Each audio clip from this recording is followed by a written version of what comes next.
city of Edinburgh is steeped in history.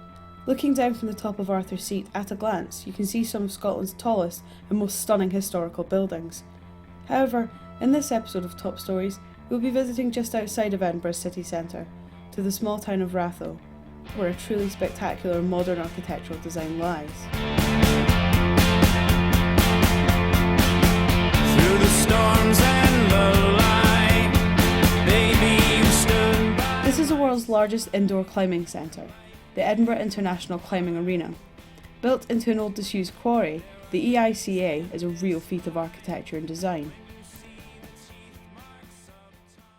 The climbing centre, the Edinburgh International Climbing Centre, was originally called the Adventure Centre Ratho. Started by three guys in general. There's David Taylor, who was the architect. He designed the building, a lot of the architecture around the place. Rab Anderson and Duncan McCallum were all involved. They basically came across this quarry that was derelict and unused for many years.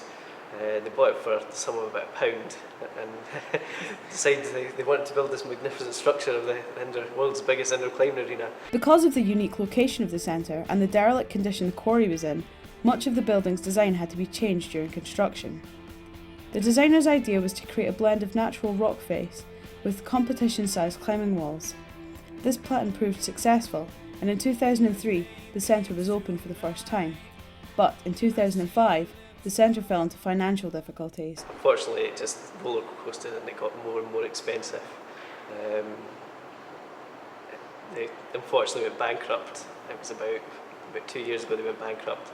The whole centre went into receivership. The place is so big it just swallowed up the money and it just cost more and more and more. So the bank came in and said, we're going to have to take it off you. So unfortunately it did lose a lot of money. There was a lot of people lost out. Then Edinburgh Council came in, they bought it, and they put a lot of money into it. It did shut down last October for a big refurbishment, so we've been shut for about 6 months.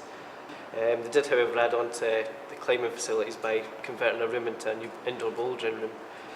We've also got the aerial saw. It's probably one of the biggest in Europe, if not the world, that we have here. There's a few of them in Europe and across in America, but this is definitely one of the biggest of this.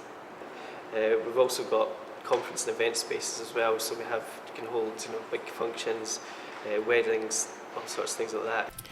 These days, the centre is a huge success. Despite the numerous problems and public scrutiny, it is making a big impact on the climbing scene, hosting many international competitions. And with the future of the centre in good hands, hopefully it will continue to do so for many years to come.